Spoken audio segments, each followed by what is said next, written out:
Good morning. Good morning. I'm going to the live portion right now. As soon as it is live, I'll do an introduction. So just. Hi, Ola.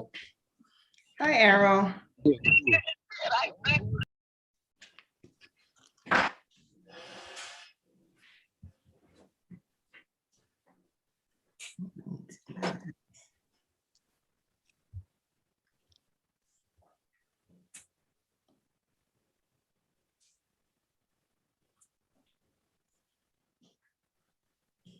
Hey, Google, stop Roomba.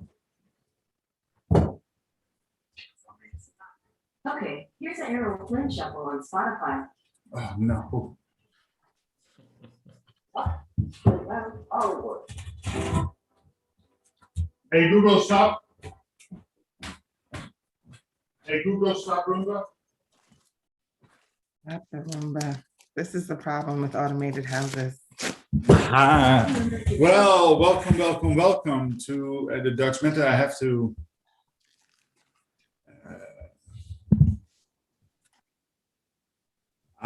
Good morning, Errol, and good morning, Ola. Thank you for joining me. And I see that Kirk has also joined. It is a beautiful Wednesday morning. This will be our inaugural Keys to Success for Emerging Leaders at the Dutch Mentor. So thank you for being, so to speak, the guinea pigs today to be on first. But I know for a fact that, we all have go-to people. And from the moment I met Errol at Jacobi Medical Center, and from the moment I met Ola at a place somewhere in, I believe it was in North Carolina, we'll leave the details out of it. I knew that I was working with two very special people, and it starts with both of your smiles are just phenomenal. The energy that comes off you, and it has been absolutely a pleasure of working with both of you for the last several years, as you are truly embody the sense, the essence of being emerging leaders. So at the Dutch Mentor, we are focusing on working with emerging leaders, where I believe that the largest gap in the industry today is where we have highly technical skilled people, doctors, nurses, administrators, anybody in really any field of tech where the technical skill is really the foreground and the measure of high performance going into a leadership role, but not necessarily have the skills, knowledge, and abilities to succeed. And folks who end up being very frustrated, they falter, or they never really reach their potential. And so that is the gap. The solution to that is to build a community of emerging leaders and provide them with the skills, knowledge, and abilities. But to get there, I think it is really important that we have some storytelling of folks who have been there and done that. They have gone out and got the education. They have made the transitions from technical skilled roles into leadership roles and have felt the pain along the way. So what I would like to do is open it up by just asking you to introduce yourself, Ola, and then Errol, since ladies will go first in this world, and then we'll do some Q&A after that. Thank you for being here this morning. Go ahead, Ola. Well, good morning, everyone. Happy to be here. Let's see. I love when people say introduce yourself, because what do you want to know? It was a little journey map of a little journey map. Yes. Okay, so paint is a painting of yourself. I'll skip how we met. There you go. So I'm living in Brooklyn, New York right now, working for a very large healthcare company in Quest Diagnostics.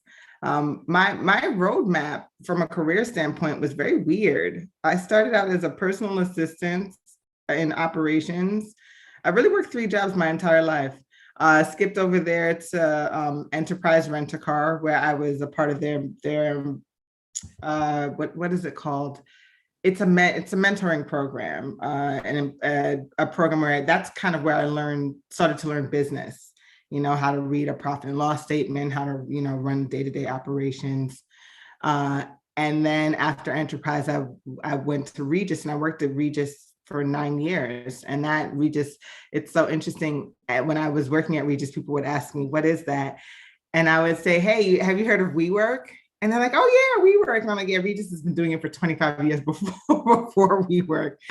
So in commercial office space, I ran centers there and was an operations director there. And after meeting Walter, decided to veer off into a completely different path and joined a healthcare company.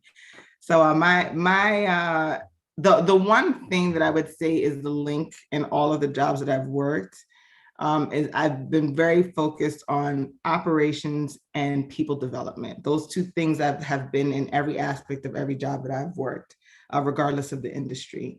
So I'm still doing that now, and it's still a passion of mine, and will be a passion of mine, as long as I'm working.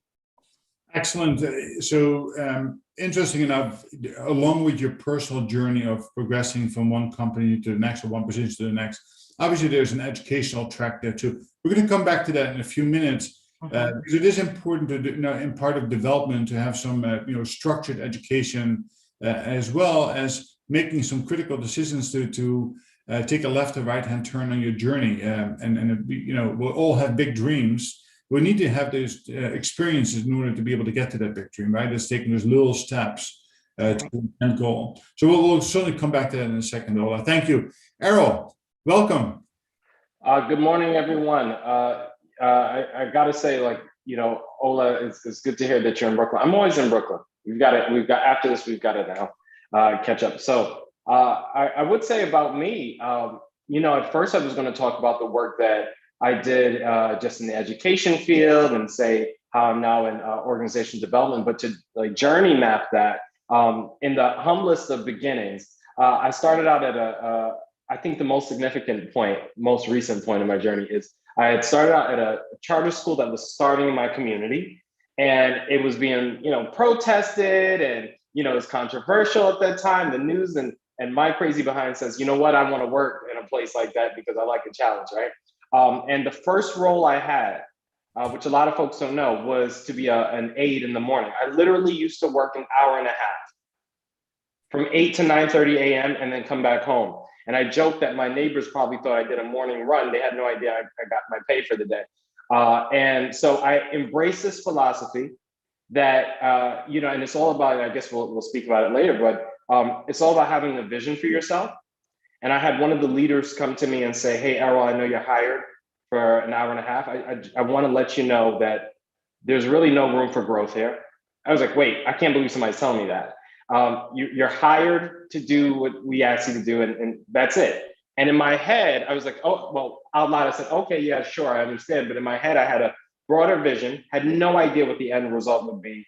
But I knew that if I dressed the part and I worked my behind off, I could do something. So 5 promotions later, I had, and since then they've left the organization. 5 promotions later, my last role was to create a community adult education program from scratch, no blueprint, no funding, no staff. And I launched that to much success, parted ways with the organization, and then took on entrepreneurial endeavors to really support organizations and teams with infrastructure and team development. And that's been my passion since. So, we'll touch on this later, but it takes a lot of having a clear vision for yourself. It takes grit and an ability to silence the noise, the noise outside, and most importantly, the strongest noise, the loudest noise, the noise inside. So I would say that's my journey map. And I met Walter along the way. Okay, there you go. And you still regret that meeting, I suppose. So thank you, Errol, and thank you, Oliver, sharing that. So interesting enough, right, is that I truly believe in, as I wrote that my last book about climbing the proverbial career ladder, it is about a roadmap. And it is about, as you grow up, right, you're influenced by the people around you. That is both cultural based as well as experimental based, right? It all depends on who you grow up to next, who you looked up to as your brothers or sisters, or mom and dad, or the people in the community. That's the way how you end up forming a big dream for yourself. So what I would like to just kind of get an understanding on from both of you is that, what is your big dream, and how has that changed over time? Because I think the relevance to the big dream is, of course, you have to take small steps every day to get closer to that dream. On the end of it, not necessarily at this point in time, but we'll talk about the true keys to your success along that journey, right? But let's first establish kind of a base that as you grew up as a child and went to college and have all these life experiences, what is your big dream and how has that changed over time? Errol, since you're on the screen, why don't you go first this time? Oh man, so thinking about my big dream, one thing I say to folks that either I'm coaching or it's my friends or folks that I that are younger than me. I hate to say the young ones because I still like to believe I'm young. I still like to believe, I know there's a couple of gray hairs in here, but I still really like to believe I'm part of the millennial younger crowd and all that. But I usually say to them, passions change all the time, right? I think that we are conditioned to believe that, when you have a passion to, let's say do a career, you want to be a doctor, you want to be a lawyer, one of the traditional main pathways, or you want to probably do tech, and that you're going to do this to the day you retire then die. Like, I think that's a fallacy, okay? So your passions change. So when I was early teen, I was saying I wanted to become a microbiologist. Terrible in math, terrible in science, right? But I still embrace that dream. Then when I, tiptoed in a little bit later in the teens, I say I'm going to go into healthcare administration. That's where I met Walter. Healthcare administration is going to be my thing. I don't know where in that, but I know I'll find my way. And I had a legit passion for that, and my dream started expanding. But it shifted, and I had to be okay with that.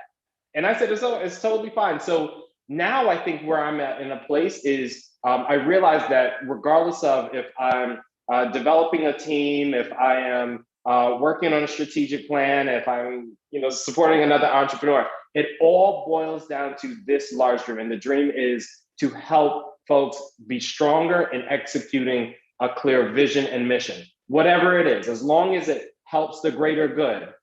I can take my tools and my talents, sit at the table with them, show them what I know, brainstorm with them to have a clearer pathway. So that can take the form of consulting for career strategy, consulting for organization strategy, whatever it is.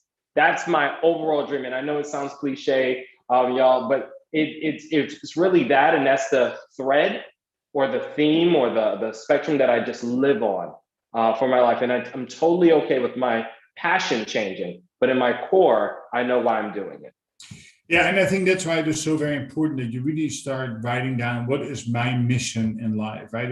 My mission is very similar and very strong, and I will hold myself to that, is that I want to positively impact people so they can take care of people, right? So that therefore I'm in healthcare, but if I can affect a doctor, a nurse, administrator in a way for them to become better leaders of people, then the people who they lead will be the beneficiaries of that, and therefore will be higher engaged. And if they're higher engaged, they will deliver higher quality of care. And that is the common thread and the common bond is. Now, rarely a journey map has a straight road on it. And if it is a straight road, it's probably a very boring journey. So it is really good to see that you have taken some real left and right hand turns along the way, and allow yourself to grow up and remaining open to new options, right? And we'll talk about risk taking in a minute. So thank you, Errol. Ola. So I would say my big goal or ultimate dream definitely did change. So I didn't know what I wanted to do. I had no clue. My major was French in college. Nice. Pas de tout. So no. Oui. That was my major in college. And then I thought that I wanted to be a French teacher. And then I realized that I have to go to more school. And I was like, I really don't want to go to more schools. And I thought I wanted to work for the UN and be a translator. And then I found out that I needed to learn a second language to do that. And I was like, I don't really want to do that. So I kind of was just looking for a way to support myself so that I can move out of my parents' house after I spent 5 years at Spelman College and came out with no direction and had no clue what I wanted to do. So that I just fell into operations. And then I fell into a role where I was teaching people and training new hires. And that's what I started to see that I really love to do.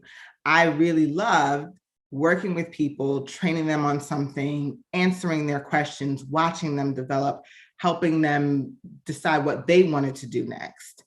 And so when I was working at Regis, I did a lot of that as a operations director. I was very involved. I created training content for them. And I really loved doing it. But there was no room for growth. I was kind of just stuck in one spot. And I actually pitched my promotion to my boss. I was like, this is the position you need to create for me so that I can help you guys be better. And while I was at Regis, they did this weird downsize thing where they combined a bunch of roles and made people who were not ready to be in leadership positions be in leadership positions, just because it made sense from a financial standpoint for the company. And when they did that, I realized how ridiculous it was and how ill-prepared their team was to be effective. And so I decided, I said, you know what? I'm going to go to business school and I'm going to create my own consulting company where I go and talk to businesses about how they need to better prepare their teams and how to get the best value out of their most precious resource, which is the people who work for them. And while I was in school, I realized I don't have that entrepreneurial spirit. Now, I really love training and developing, and I have a bunch of great ideas, but the risk taking and the fortitude that it takes to be an entrepreneur, I have to be realistic with myself. I just don't, I don't lean that way, right? And in school, I took a course called entrepreneurship, and that's where I learned about entrepreneurship. And that's why I realized that's something that I was doing at Regis. And it's something that at Quest right now I'm trying to do, which is you create programs, but with the foundation of having that, steady job but you do it within a company. And so it gives me the opportunity to still pitch ideas, still be in that training and development area, still be affecting people and helping them grow, with also being able to, kind of start things on my own within a company, within a more structured environment. So that's where I landed, but based off of trial and error, because I really didn't know what I wanted to do. I had to do things and then figure it out.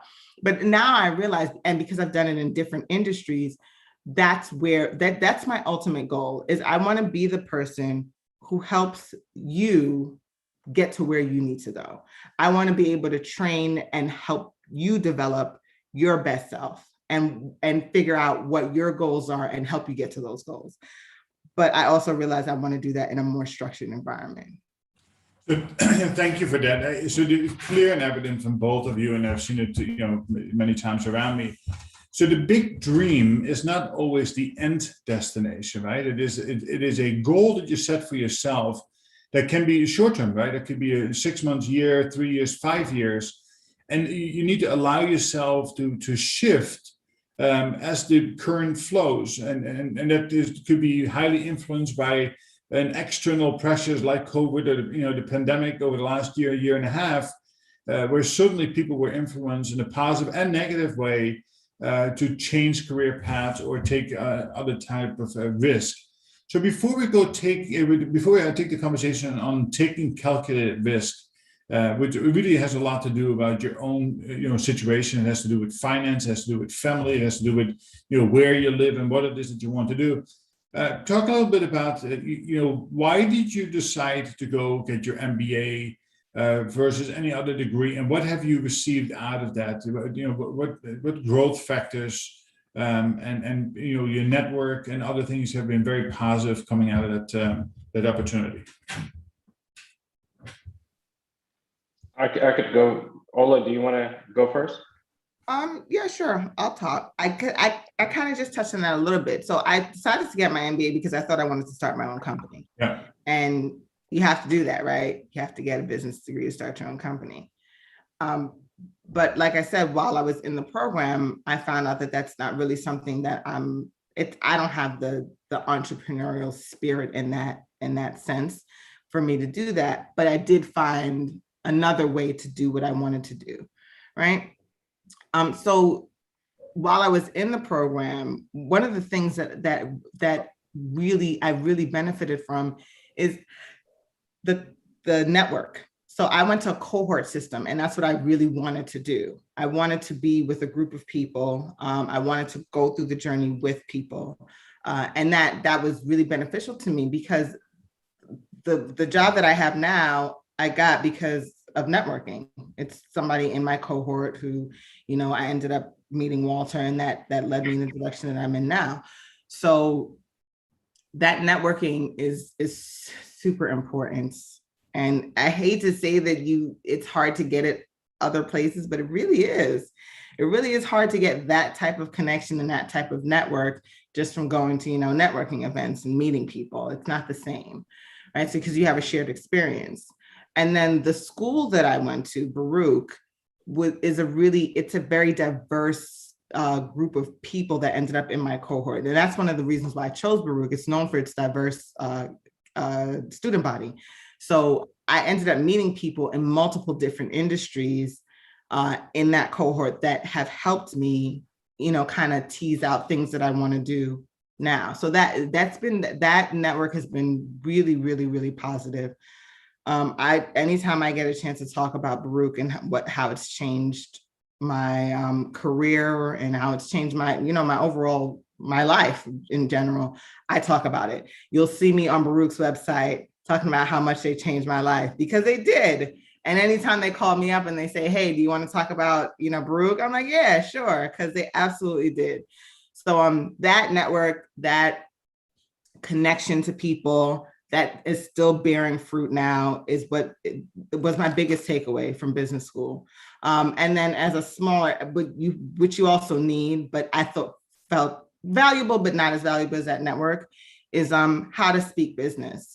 I go into meetings now, and there's certain lingos and ways people are talking and things people are talking about that, had I not gone through that program, I don't think I would understand.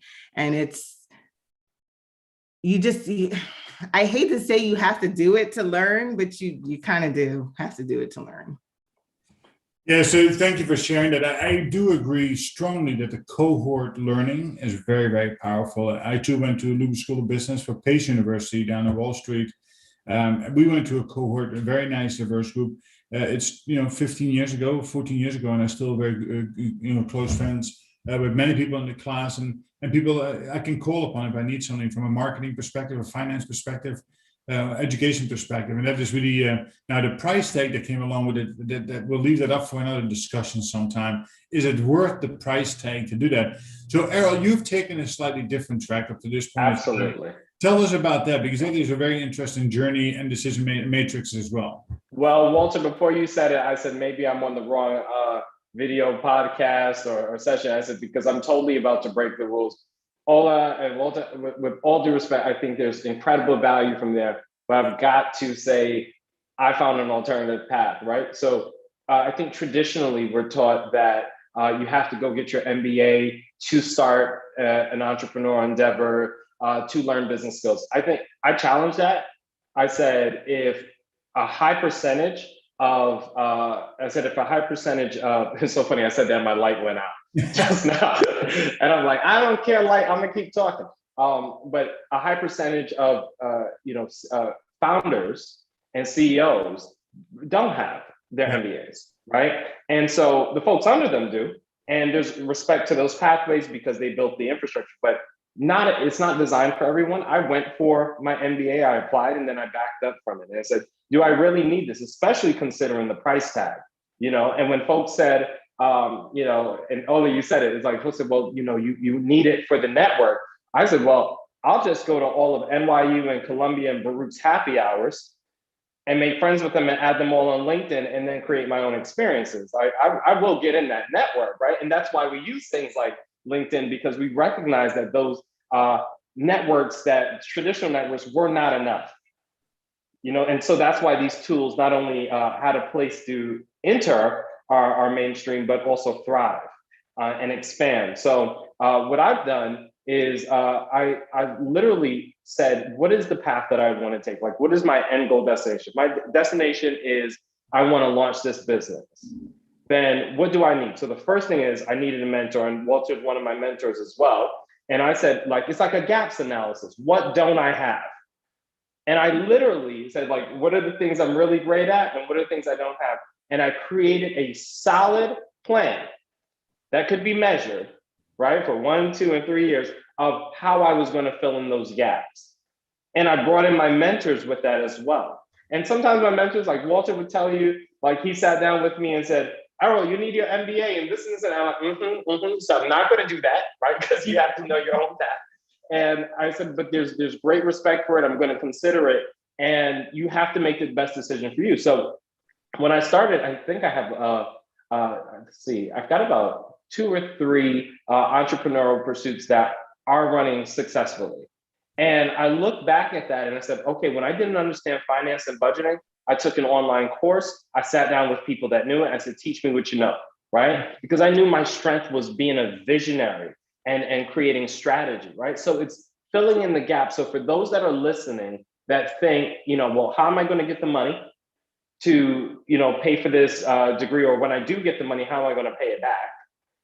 Okay. Or folks that are thinking, well, you know what? I've got this and this going on. I've got, I have a kid. I have family that I have to take care of. I've got, maybe it's a personal issue that you're dealing with. And you're like, well, I don't have the time to pursue the traditional pathway. However, I have the passion.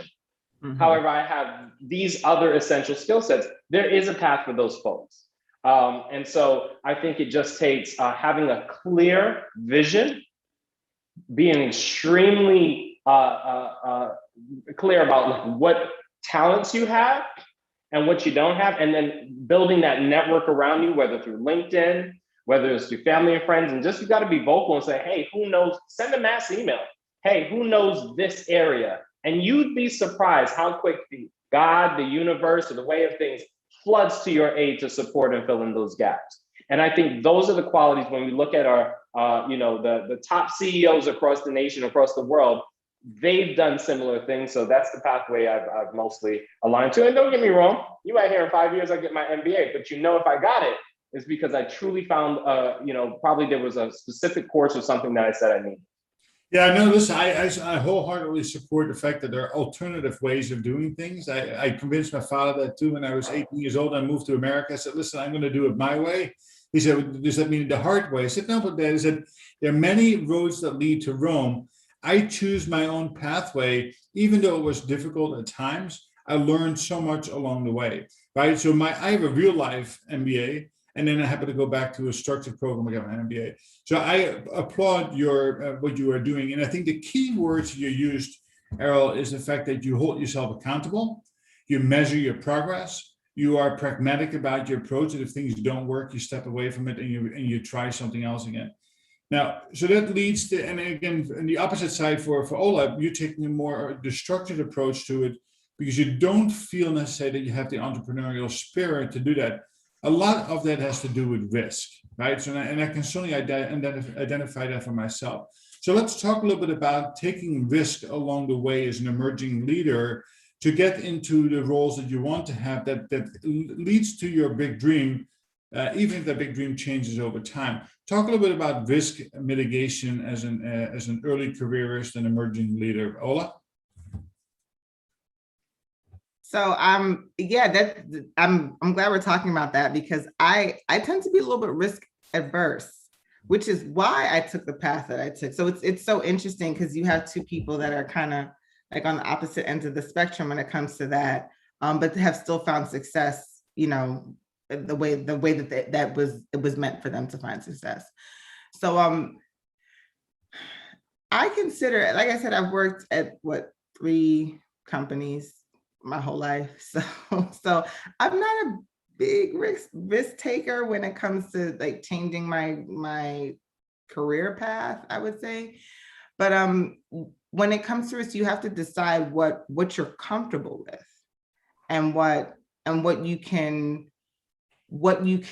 support in your life. So for instance, I would not take the risk of starting a company because I know that that's not something, A, that I don't have the passion for. And B, I don't, in my current state, I don't think I could risk financially, right? But going to business school while working full time, while being a single mom was a risk. And that risk was in my connection to my son. So I had a goal, and I decided that risking that, talking to him about it, letting him understand why mom was doing this, why you would see her once a week basically for the next 2 years. Having him understand that the end goal was to be able to do more for him and more for myself. That was a risk. So when you're thinking about risk, a lot of people think financial, but there are so many other risk factors when you're making a change in a career or starting a business or whatever it is you're choosing to do in your life. Yeah. So yeah, risk averse for me, definitely. Financial risk was a big no-no for me. Just Yeah, not, so yeah. thank you for sharing that. And the reason why I have both of you on is that you bring great energy, but also you have a diverse path, right? It is that you're not one and the same. It is you clearly have different ways of looking at the world. Even as a male and a female, you have a different way of looking at it, and from different experience and background. For me too, I've always had that entrepreneurial spirit. But I never could take that risk because, listen, on the end of the day, I have 5 kids. I have a mortgage to pay and 7 kids to send to college. But when the opportunity arises, and for me, that was recently, I took the bull by the horn and said, listen, now is the time to do that. While I promised my wife to continue to look, maybe not very hard, look for that next opportunity. Right. So it is really important to continue to be honest to yourself. Right. And if you are afraid of it because of financial reasons, then just don't accept that on its own. Really understand why that is and explore that to the best of your ability. And being an entrepreneur does not need to be having your own company. You can be very entrepreneurial as a leader inside of a company, which is what I've done for the better part of my career. Be the lone wolf on top of the mountain and say, come do it my way. Right? It is that, and that I got great fulfillment out of that. Now, Errol, listen, one of the reasons why I love you is that, whenever we talk, there seems to be another, thing that you have, feel passion, energy about. And it's not the word another thing, because you sink your teeth into it, and you have been very successful in executing your ideas, and you're patient, you're vigilant, you're agile. Talk a little bit about your risk mitigation or your fears along the way and how you best manage that to be able to get to do the things that you feel most passionate about.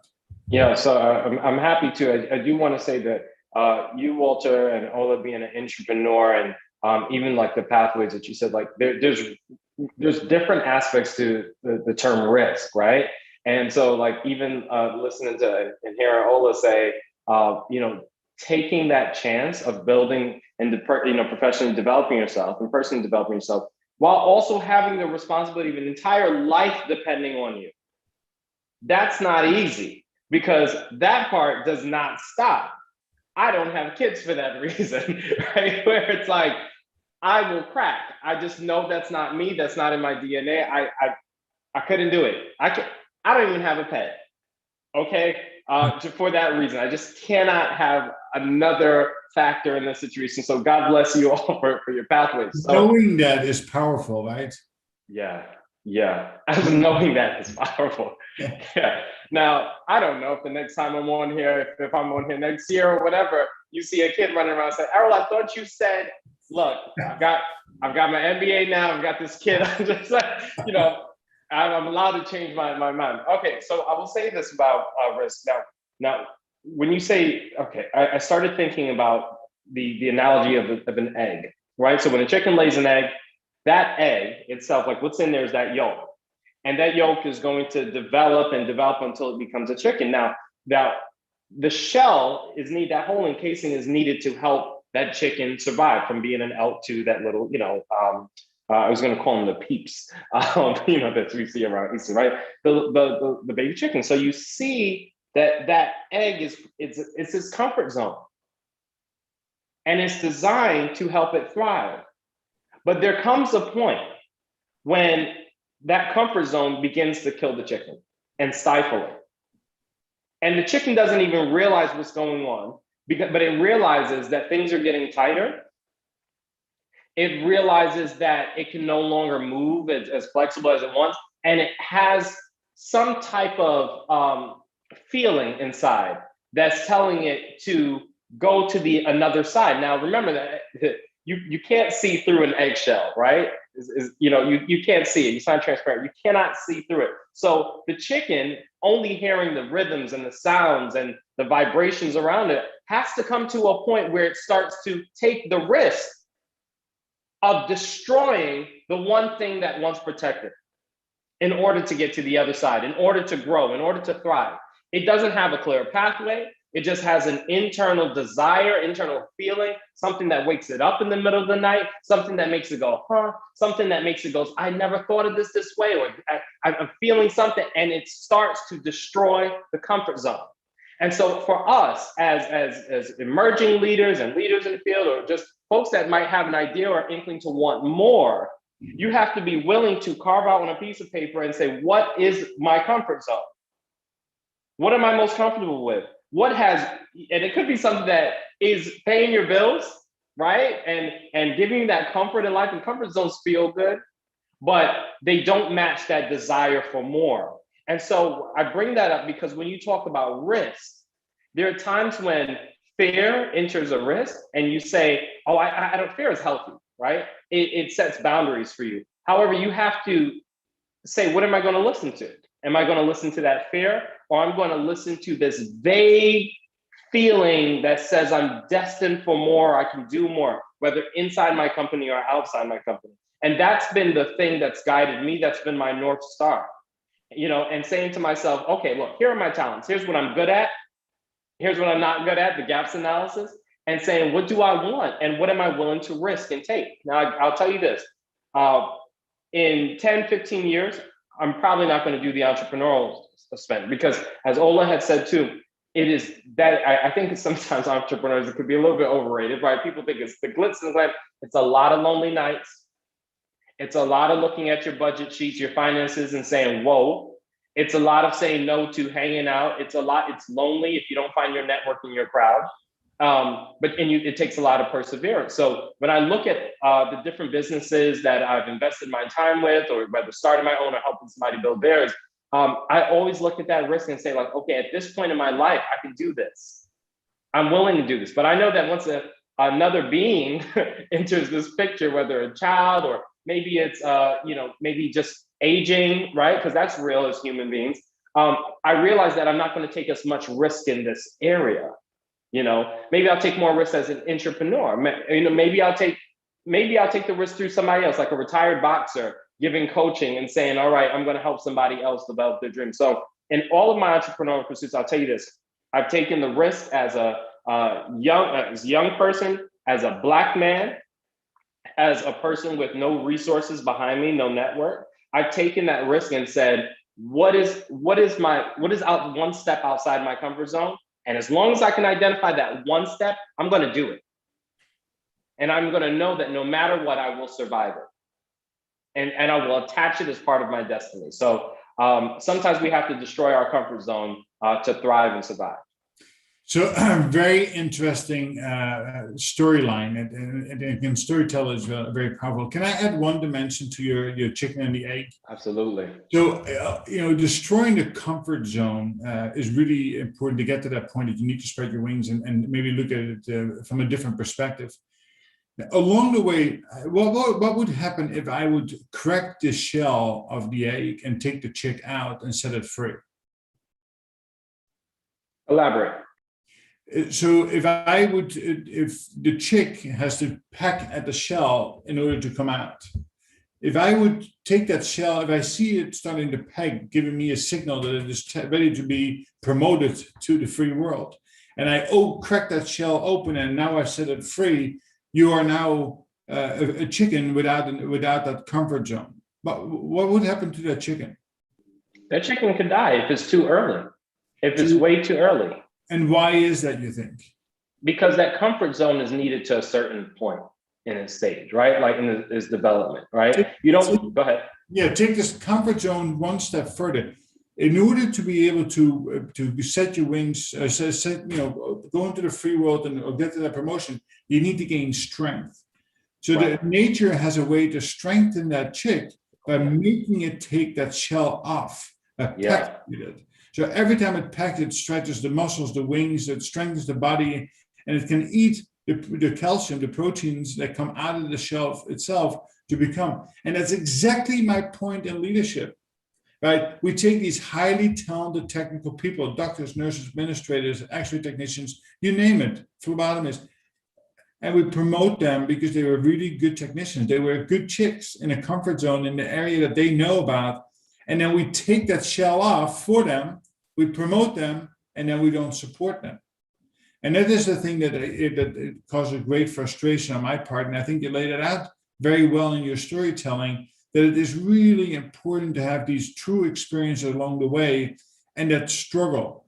To struggle is perfectly fine, right? It is really, you should have peers, coaches, and other support teams around you, your network around you, to allow you to experience and allow you to struggle without allowing you to die, right? And it's an extreme case of that. Right. And to that point, Walter, that's what's important about allowing people to come out of their comfort zone when they are ready to do that. Because chick egg is a good one, but sometimes you don't need to come out of your comfort zone.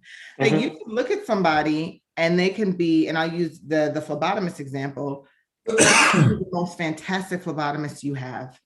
They are the best sick, all their patients love them. They're super reliable. And you look at that person, you say, okay, I want this person to be my next team leader. That person doesn't want to be a team leader. Yeah.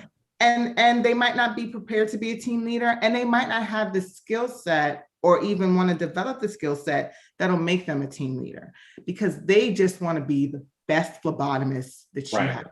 Yeah, and it is perfect. Have to be able to recognize that as well. Maybe they don't need to be out of that zone. Maybe that is their ceiling, and they're happy with that.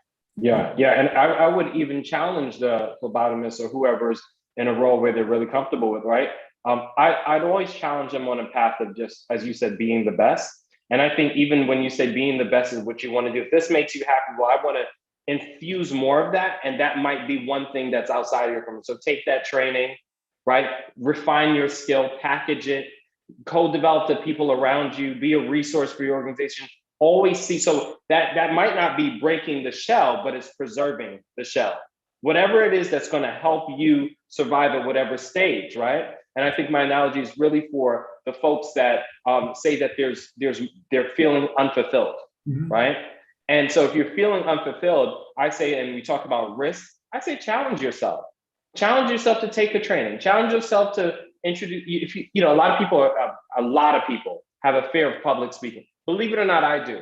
Right? I talk to crowds of 300-400 people. And then right before, I'm like, right? So I did a TEDx talk last year, right before the pandemic happened. Everybody said, oh my gosh, you're amazing. If you look at the behind the scenes camera, you see me walk up with confidence talk. I should probably not say this is recorded. And then as soon as I walk off, you just see me like all the after effects. I'm like, oh my God, did this just happen? Like, am I okay? But I knew to myself, I said, I'm gonna, the journey of just being able to speak to a bunch of people started with, believe it or not, me walking up to somebody in the middle of the street, say, hey, how's your day? That's one step out of my comfort zone. And this is a total stranger. Now, whether or not they said, get out of here, because it's New York City, I didn't care. I was gonna say, did you do that in New York? I did it in New York, and that'll give you a grit. But for me, it was, I removed their response as part of a measure of my success. For me, it was, can I do it? Right. Can I do it? And that's the risk. So if whatever it is, if it's public speaking and pathways on personal development, it maybe is training and other things for professional development, whatever it is, maybe it's balancing your time and your calendar better, whatever, take that risk, right? To just be better at what you're doing. And if you haven't this desire for more, go for that as well.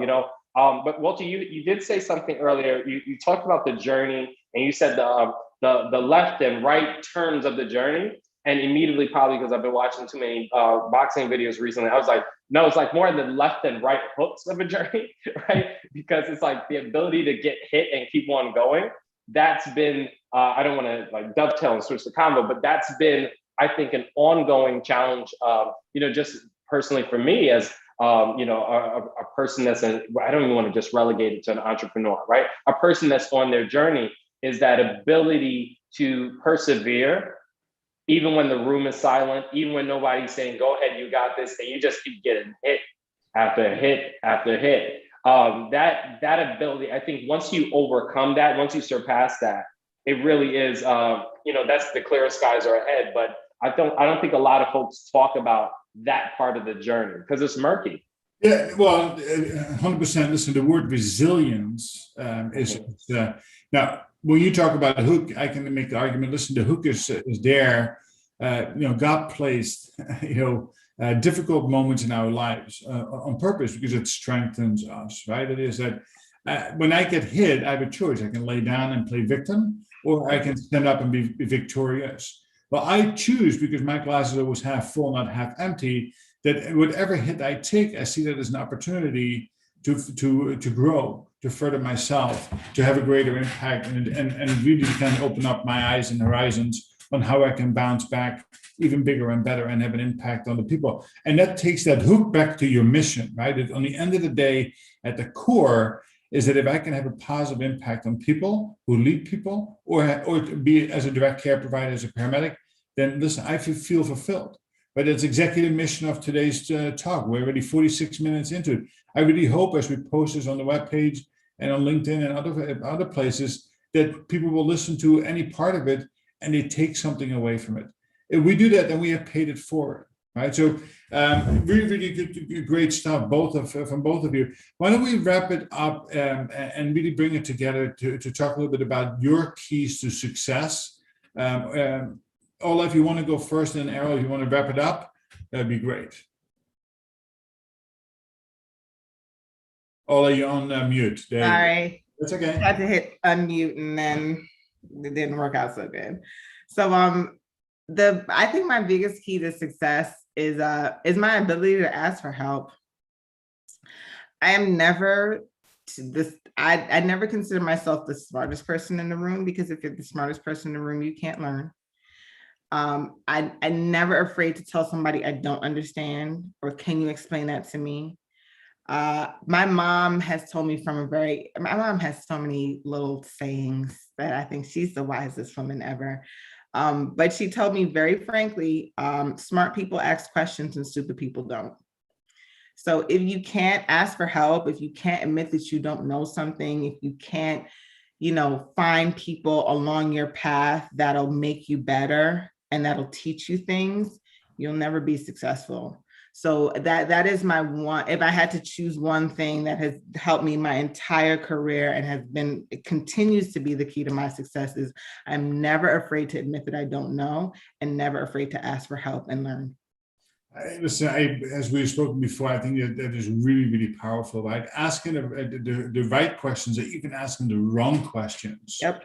It is about learning along the way, right? Because you learn just as much from a stupid question, but you're likely to fail if you don't ask it, right? And I've seen that sadly enough in medicine too often, that the negative consequence of people not asking the right questions, or asking questions period, might be a poor outcome. And it is not, don't think about it at the time of an autopsy that I should have asked. That's a little late, right? Now in business, it might not be that, to that extreme, but it is really important to get to the point of asking questions. So I think it's a really awesome key to success that you share with us, and I appreciate it. Errol. Yeah, I just want, before I dive into the keys here, I do want to comment on that. Even if you're a leader in an organization, even if you're a leader on a new team or whatever, you can say, hey, what's going on in this area? I actually don't have as much clarity on it. Now, granted, you don't want to walk in and say, I don't know anything, because that sets a bad tone. But to come in and have humility, and I've done this, and I'm telling you, I'm practicing what I preach. I've done this where I said, I returned to the gaps analysis. I said, here's what I know, here's what I don't have more clarity on. I do believe the answers are in the room. I need your help. Putting down my pride for the larger good, right? And Ola, yes, our parents, I don't know, they have these like really great quotes. I started writing down all my mom's really great quotes. And I'm like, Mom, what did you say again? And I'm like fasting and just writing it because I'm like, there's no way I'm going to remember all of these. So my dad was a part-time custodian and janitor at a daycare. And I used to see him walk around with these big key rings. You know, the janitors have these big key rings. And I think even when he retired from that, he had that habit of still walking around. I'm like, Dad, what are all these keys? You never know what you need. You need a key? I'm like, no, I don't. Like, and so when people say the keys to success, I want to remind folks that are listening is as you go on this journey in your life, you're going to collect keys. And the keys might not make sense to you in that moment, but collect them, write them down, okay? And embed them into your practice, embed them into your spirit, because when you come across a lock that's foreign to you, you're going to have to try a couple of those keys out. And life will have it that you've gotten that answer, you've gotten that key before. So when you hear this, don't just look for what is the thing that's going to make me successful. No. That's the wrong approach. Think of yourself as having that giant hook for the janitors have that giant key ring, and putting another key on it and say, okay, this might not make sense now, but I'm going to carry it with me. So I would say some of the keys that's worked for me is just simply having a clear vision. And what that looks like for me is I actually have a vision board on my phone. Not fancy, I'm not buying an app. It is, I take a picture and write 3 affirmations underneath, and I read it every morning. I read it even when I'm feeling really, really low, right? All this motivational stuff sounds great, but then those times when you hit that slump, you have to be able to read something and remind you. So have a vision and make it plain, make it clear. Make it clear and so plain and so relevant to your passion that you feel something when you look at that image or read that affirmation. The second key I would say is have a plan to work it. And then the third key is bust your butt. That work ethic's got to be insane. It's got to be insane. And it's that discipline that says, you know what, I really don't feel like doing this today, but it's not about what I feel right now. I cannot go based off of my feeling because I'm going to get what I always got. I got to go based off of that plan and trust that I was in a great state of mind when I put that plan together, that vision together and that plan together, and I'm going to work it, and I'm going to work it until it works. And so I would say vision, a plan, and that strong work ethic.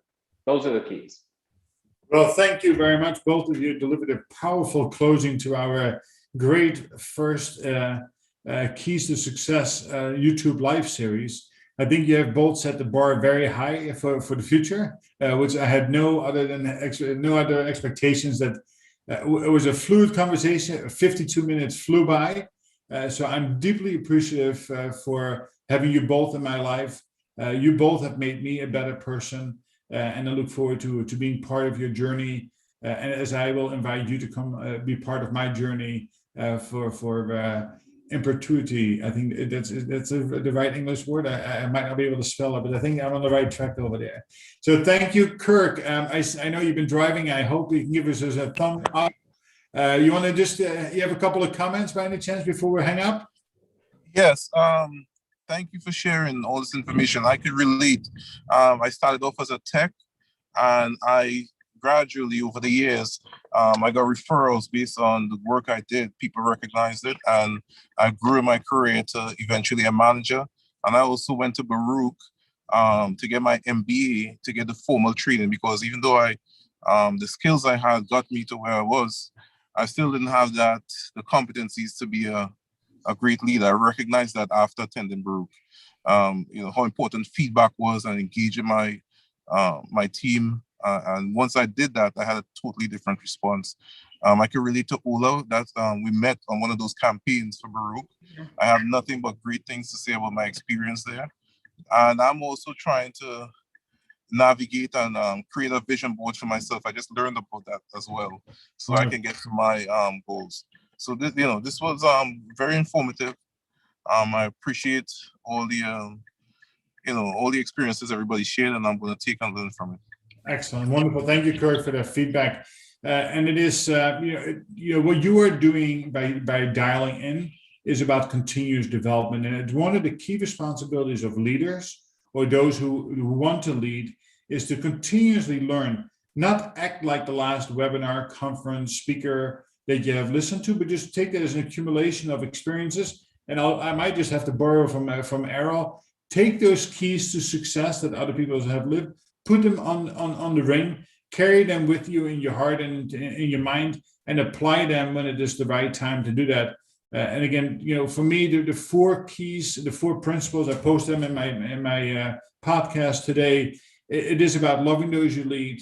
It's about leading to context and not control, creating that safe psychological and physical safety for your team, and to work with great focus. So with that, I'll end the series today.